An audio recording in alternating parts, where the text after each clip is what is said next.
आज का टॉपिक है प्रॉफिटेबिलिटी रेशियो।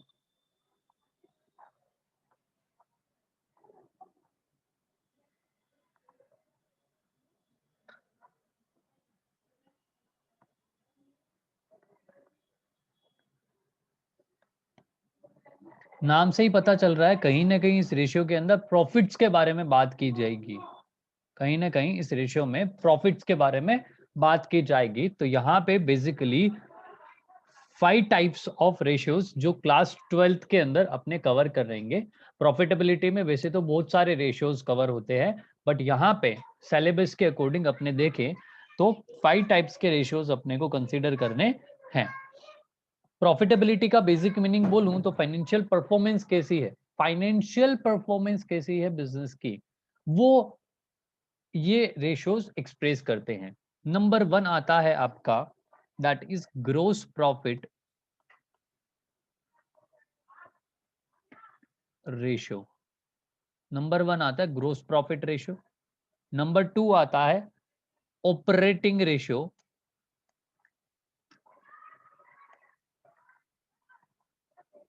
नंबर 3 आता है that is operating profit ratio.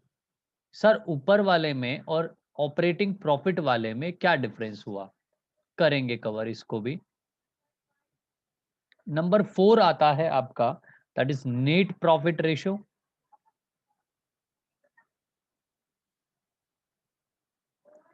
And last one that is point number 5, that is return on investment बोल दो।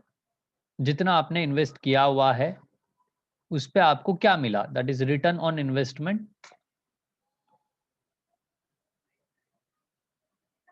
इसको शॉर्ट में बोल सकते हैं ROI, या फिर इसका दूसरा नाम हो सकता है that is return on capital employed. जितना आपने बिजनेस में कैपिटल लगा के रखा है, जितना पैसा लगा के रखा है उस पे आपको क्या रिटर्न मिला, दैट इज रिटर्न ऑन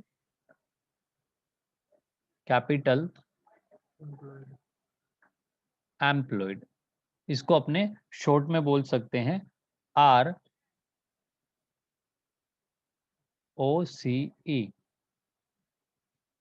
ठीक है, ये इतने टाइप के अपने को डिस्कस करने हैं रेशियोज।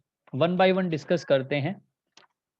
सबसे पहला आता है अपना ग्रोस प्रॉफिट रेशियो। क्या फॉर्मूला है, किस तरीके से वैल्यूज कैलकुलेट करनी है, वो सारी चीजें यहाँ पे कवर करेंगे। नंबर 1 आता है that is gross profit ratio. नाम से ही पता चल रहा है क्या चीज के बारे में बात की जा रही है, ग्रोस प्रॉफिट के बारे में बात की जा रही है। ग्रोस प्रॉफिट के बारे में बात की जा रही है। तो ये जो रेशियो है ये ग्रोस प्रॉफिट और रेवेन्यू फ्रॉम ऑपरेशन के बीच का रिलेशन है। किस दो चीजों के बारे में, दैट इज ग्रोस प्रॉफिट और रेवेन्यू फ्रॉम ऑपरेशंस के बीच का रिलेशन है। रेवेन्यू फ्रॉम ऑपरेशन मतलब नेट सेल्स कंसीडर करना है, नेट सेल्स कंसीडर करना है। नेट सेल्स मतलब क्या हो गया कि जितनी आपकी सेल्स है, जितनी आपकी सेल्स है उसमें से सेल्स रिटर्न आपको माइनस करना है, यानी टोटल सेल्स में से आपको सेल्स रिटर्न माइनस करना है। तो इसका फॉर्मूला बेसिकली क्या बनेगा, दैट इज ग्रोस प्रॉफिट कितना है, that is gross profit divided by revenue from operation multiply by 100। Sir multiply by 100 क्यों किया, रीजन इज दैट कि ग्रोस प्रॉफिट रेशियो परसेंटेज की फॉर्म में होता है। तो जो भी आपका आएगा that is gross profit ratio, ये आपका आंसर आएगा, ये आपका आंसर आएगा, यानी परसेंटेज की फॉर्म में ग्रोस प्रॉफिट रेशियो निकालना रहेगा। दो चीजें आपको कैलकुलेट करनी है, number 1 revenue from operation, number 2 gross profit. अगर मैं सिंपल वर्ड्स के बाद सिंपल अगर लैंग्वेज में बात करूं, सिंपल एकदम, तो ग्रोस प्रॉफिट मतलब क्या होता है। हाँ, आपको कुछ इंफॉर्मेशन दे के रखी होगी। ग्रोस प्रॉफिट कैसे निकलेगा, आपको सेल्स दे के रखा होगा that is revenue from operation. Revenue from operation में से अगर आप कॉस्ट ऑफ गुड सोल्ड यानी कि cost of revenue from operation minus कर दो तो आपको ग्रोस प्रॉफिट पता चल जाएगा, आपको ग्रोस प्रॉफिट पता चल जाएगा। या फिर आपको कुछ सर्टेन परसेंटेज देके रखे होंगे, आपको कुछ सर्टेन परसेंटेज देके रखे होंगे, लेकिन परसेंटेज तो आपको कैलकुलेट करना है। लेकिन आपको ये दिया जा सकता है कि सीओजीएस पे इतना परसेंट जीपी है, इतना परसेंट जीपी है, तो रेवेन्यू फ्रॉम ऑपरेशंस पे कितना परसेंट होगा। अब सेकंड पॉइंट आता है कि सर ये जो सीओजीएस है ये कैसे कैलकुलेट करना है, कॉस्ट ऑफ गुड सोल्ड कैसे कैलकुलेट होगा। तो यहाँ पे अपने को क्या करना है, सीओजीएस निकालने के लिए क्या करना पड़ेगा, ओपनिंग इन्वेंट्री यानी ओपनिंग स्टॉक बोल सकते हो, नंबर वन। नंबर दो, इसमें ऐड करना है परचेज। परचेज कौन सा वाला, परचेज में से परचेज रिटर्न माइनस करने का, यानी कि नेट परचेजेस जो हैं वो।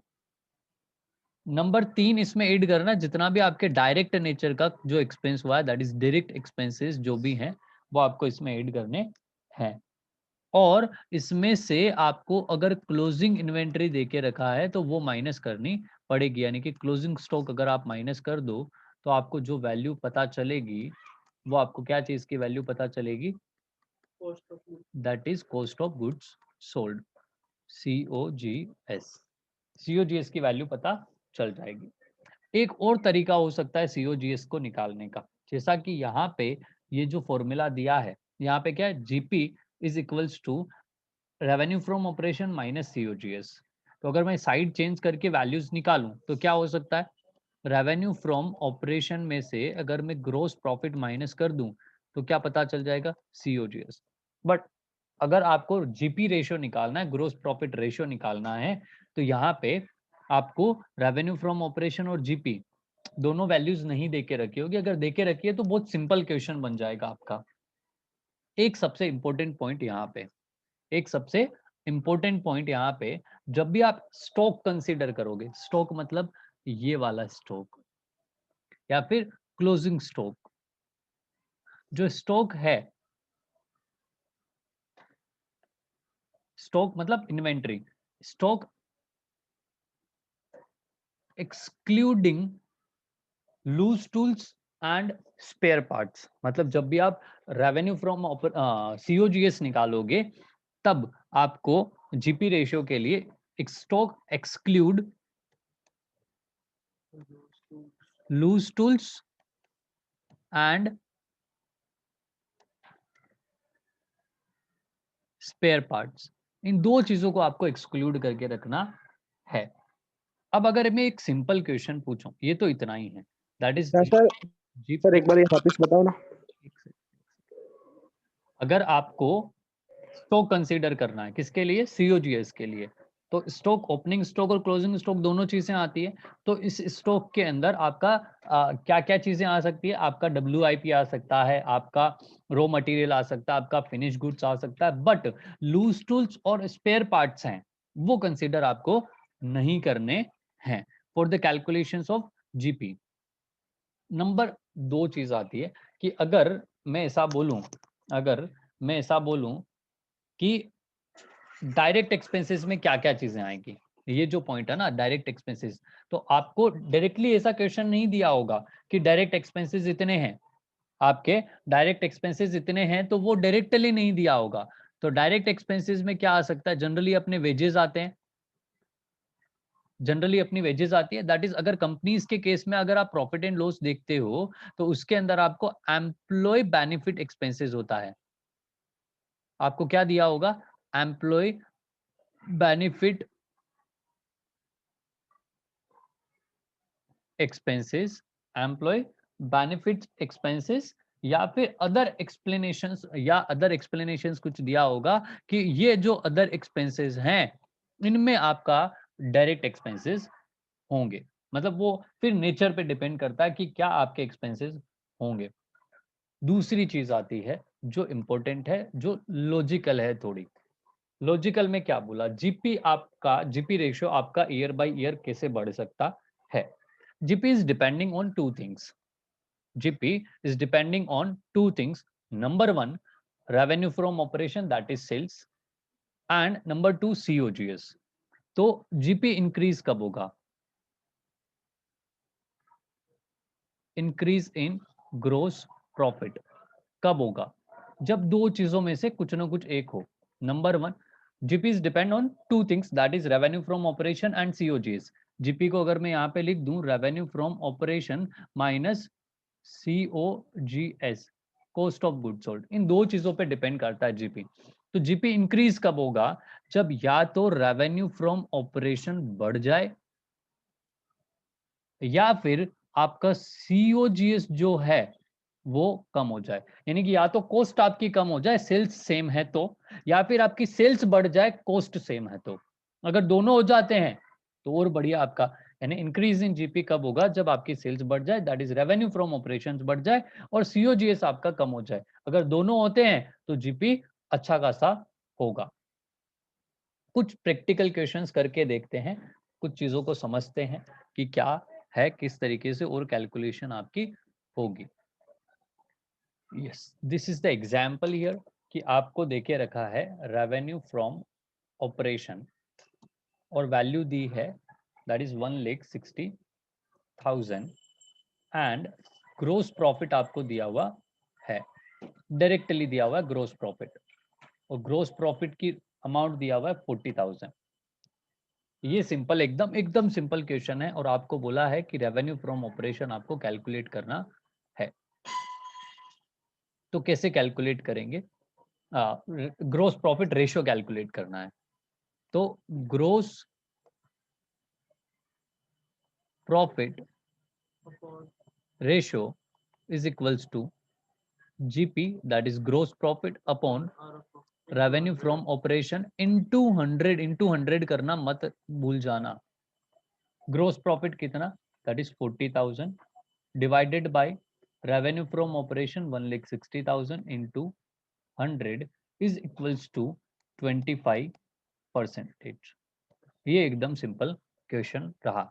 एक आप लोगों के लिए होमवर्क, होमवर्क क्या अभी करना है आपको? अगर रेवेन्यू फ्रॉम ऑपरेशन दिया हुआ है that is rupees 2 lakh and आपको ग्रोस प्रॉफिट दिया है और अमाउंट दिया हुआ है 60,000।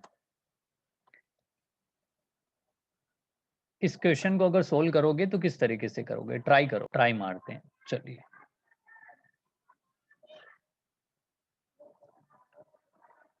एग्जाम्पल नंबर 3, और क्वेश्चन में क्या क्या इंफॉर्मेशन दी हुई है आपको? That is revenue from operation आपको दिया हुआ है ₹6 लाख, और एक चीज दी है gross profit at the rate 25% on cost, at the rate 25% on cost. आपको क्या दिया है और क्या कैलकुलेट करना है? What is given in the question? That is RFO, that is sales बोल सकते हैं इसको, एंड ग्रोस प्रॉफिट दिया है कोस्ट पे। क्या आपको कोस्ट पता है? नहीं पता। कोस्ट आपको नहीं पता। इस केस में क्या कर सकते हैं कि कोस्ट अपने अज्यूम कर सकते हैं कि कोस्ट आपकी 100 रुपीज है, तो आपका जीपी कितना होगा? जीपी होगा 100 का 25, दैट इज 25 रुपीज। तो आपका रेवेन्यू फ्रॉम ऑपरेशन कितना होगा? That is 125। Cost plus GP is equals to revenue from operation. आपको क्या पता चल गया? RFO पता चल गया, नंबर 1। अगर सर एक RFO, बार ये कॉस्ट प्लस आई अज्यूम कि कोस्ट आपकी 100 रुपीज है, बिकॉज आपको परसेंटेज जो दिए हैं यहाँ पे वो कोस्ट प्राइस पे दिए हैं। तो आई अज्यूम्ड कि कोस्ट जो है वो आपकी कोस्ट जो है वो 100 रुपीज है। अब 100 का 25%, दैट इज कितना हुआ? 25 रुपी। और अगर मैं कोस्ट प्लस जीपी करता हूं तो आपको क्या पता चल जाएगा? सेल्स पता चल जाएगा, that is revenue from operation पता चल जाएगा। अगर मेरा रेवेन्यू फ्रॉम ऑपरेशन, अगर मेरा रेवेन्यू फ्रॉम ऑपरेशन 125 है, तो मेरी कॉस्ट कितनी है, या मेरा जीपी कितना है? मेरा जीपी है 25, मेरा जीपी है 25। और अगर मेरा revenue from operation 6 lakh rupees है, तो मेरा जीपी कितना होगा? That is 25 divided by 125 into 6 lakh, और मेरा आंसर आ जाएगा दैट इज दैट इज 1,20,000, 1,20,000। आपको क्या पता चला? ये आपको पता चला है GP, that is gross profit. Gross profit आ गया। आपको क्या कैलकुलेट करना था?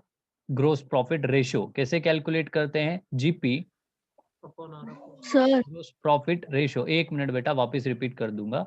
Gross profit ratio is equals to GP upon revenue from operation multiply by 100। Gross profit कितना? 1,20,000। Revenue from operation that is 6 lakh rupees into 100 is equals to, अगर आप cut करते हो दैट इज 20%। ये आपका आ गया जीपी रेशियो। नेक्स्ट क्वेश्चन लेते हैं। नेक्स्ट क्वेश्चन में आपको दिया हुआ है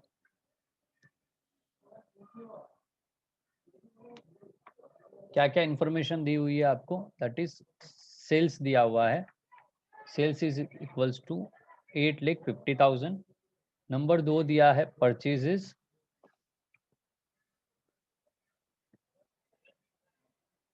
और परचेज का अमाउंट दिया है 4,30,000।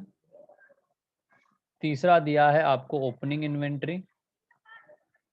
ओपनिंग इन्वेंट्री को ओपनिंग स्टॉक भी बोल सकते हैं, जिसकी वैल्यू दी है 1,30,000। आगे दिया है क्लोजिंग इन्वेंट्री,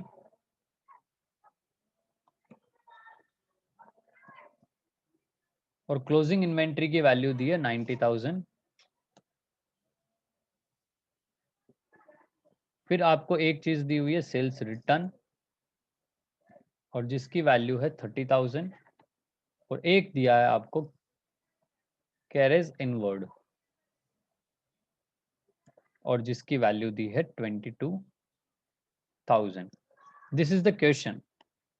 आपको क्या करना है? इसको सोल्व करना है और कैलकुलेट करना है जीपी रेशियो। आपको कैलकुलेट करना है जीपी रेशियो। सिंपल अगर मैं बोलूं तो जीपी रेशियो कैसे निकालते हैं? तो GP ratio is equals to GP upon revenue from operation. Exam में कृपया करके फुल फॉर्म लिखें। आपको क्या चाहिए? जीपी चाहिए। अब अगर मैं ऐसा बोलूं कि gross profit is equals to revenue from operation minus cost of good sold, या cost of revenue from operation. आपको रेवेन्यू फ्रॉम ऑपरेशन की वैल्यू देके रखी है। हाँ जी, कितनी दी हुई है? रेवेन्यू फ्रॉम ऑपरेशन में आप सेल्स में से सेल्स रिटर्न अगर माइनस कर दो तो वैल्यू पता चल जाएगी।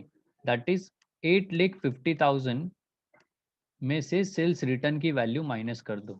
8-20 इसमें से आपको माइनस करना है COGS, वो अपने को कैलकुलेट करना पड़ेगा। तो 8,20,000 minus COGS is equals to GP. But COGS question में नहीं दिया हुआ है, मेहनत करनी पड़ेगी। How to calculate the COGS? That is COGS, जैसा कि फॉर्मूला देखा था, ओपनिंग स्टॉक या ओपनिंग इन्वेंट्री वैल्यू देके रखिए ओपनिंग इन्वेंट्री की 1,30,000। तो 1,30,000 कैलकुलेशंस करते रहना, प्लस परचेज। परचेज भी आपको नेट परचेज लेना रहता है, बट क्वेश्चन में परचेज रिटर्न नहीं दिया है, तो consider it is net purchase 4,30,000। तो यहाँ पे आप माइनस कर दोगे 4,30,000। एड करना रहता है डायरेक्ट एक्सपेंसेस।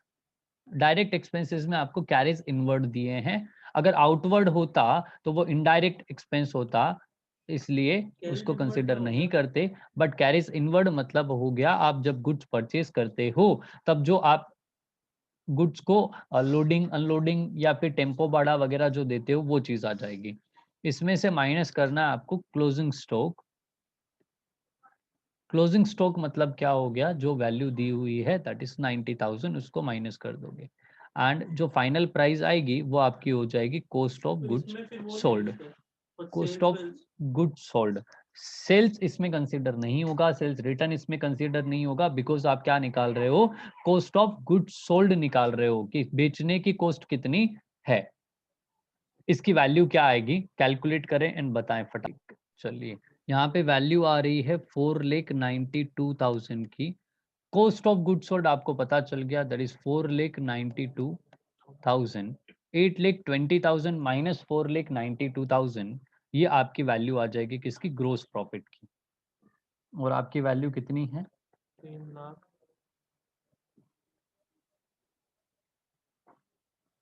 3,28,000। 3,28,000 इसकी वैल्यू आ गई ग्रोस प्रॉफिट की। अब क्या करना है आपको? यहाँ पे वैल्यूज को पुट करना है। ग्रोस प्रॉफिट की वैल्यू कितनी है? That is 3,28,000 divided by net sales की प्राइस कितनी है? 8,20,000 मल्टीप्लाई बाय कर दोगे 100, तो ये जो परसेंटेज आएंगे दैट परसेंटेज एटलीस्ट 2 डेसिमल्स में कैलकुलेट करना ज़्यादा सही रहता है। 3 तक कैलकुलेट करो फिर राउंड ऑफ करो तो और ज़्यादा सही रहता है, बट एटलीस्ट 2 तक तो आपको कैलकुलेट करना ही पड़ेगा। चलिए यहाँ पे आंसर आएगा अपना 40, दैट इज 40%। नेक्स्ट एक और क्वेश्चन करते हैं। नेक्स्ट क्वेश्चन कुछ ऐसा है जिसमें आपको दिया हुआ है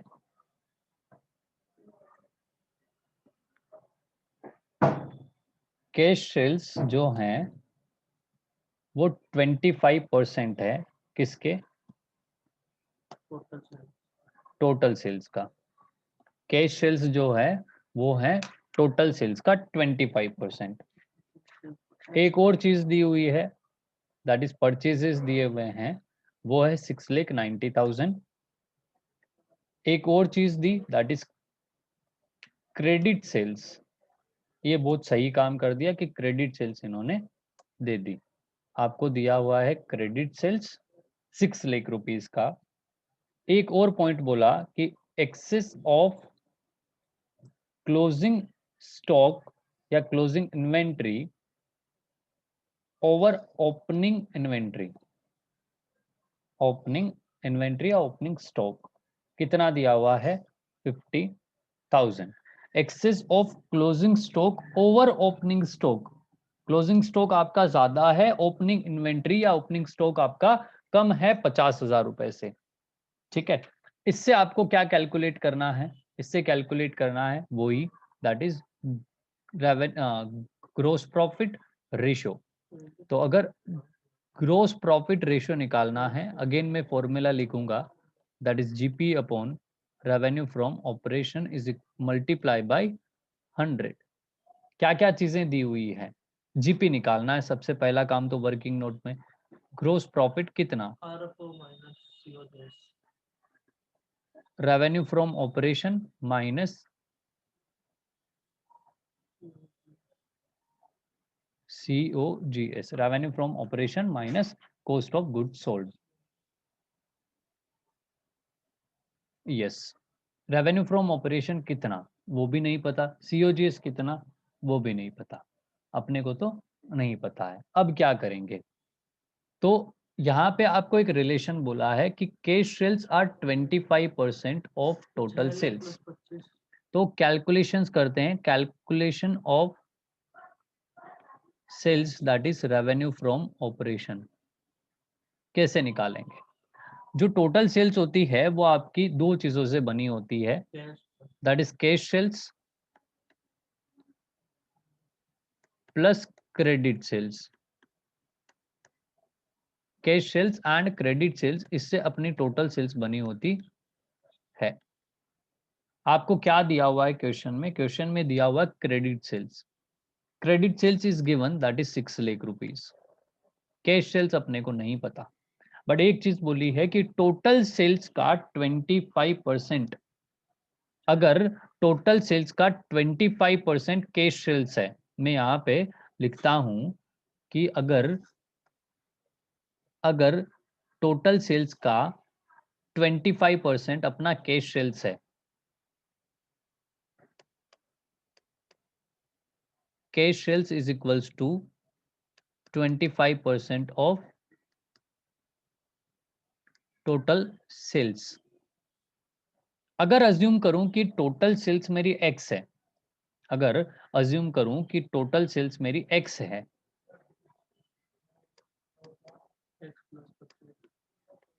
total sales is equals to X, तो कैश सेल्स कितनी होगी? 0.25x, और अगर मैं x में से 0.25x माइनस कर दूं तो मुझे क्या पता चल जाएगा? क्रेडिट सेल्स पता चल जाएगा। Credit sales is equals to 0.75x। ये जो इंफॉर्मेशन मिली, ये वाली जो इंफॉर्मेशन मिली, इस इंफॉर्मेशन के बेस पे आपको बहुत कुछ पता चल जाएगा। दैट इज यहाँ पे अपने को 6 लिख दिया हुआ है और यहाँ पे अपने को 0.5x दिया हुआ है। इन इंफॉर्मेशंस के बेसिस पे मैं क्या कर सकता हूँ? मैं कर सकता हूँ कि credit sales that is 0.75x बराबर है किसके? 6 लाख के। इतनी सेल है ना अपनी, तो x की वैल्यू आ सकती है that is 6 lakh divided by 0.75। तो x की वैल्यू कितनी आ जाएगी? x की वैल्यू आ जाएगी 8 लाख। अपने को क्या चाहिए था? x की वैल्यू चाहिए थी, दैट इज टोटल सेल्स चाहिए था। यहाँ पे मैं लिख सकता हूँ रेवेन्यू फ्रॉम ऑपरेशन। एक चीज तो अपनी आ गई, रेवेन्यू फ्रॉम ऑपरेशन, और रेवेन्यू फ्रॉम ऑपरेशन दिया हुआ है 8 लाख रुपीस, और यहाँ पे भी आपको रेवेन्यू फ्रॉम ऑपरेशन चाहिए 8 लाख रुपीस, यहाँ पे लिख सकते हो। अब क्या निकालना है? सीओजीएस निकालना है। सीओजीएस कैसे निकालेंगे?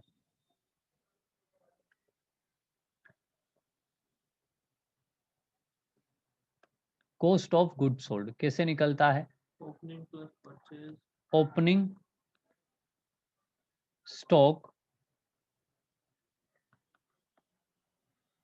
Plus purchase minus closing stock, और डायरेक्ट एक्सपेंसेस अगर हो तो।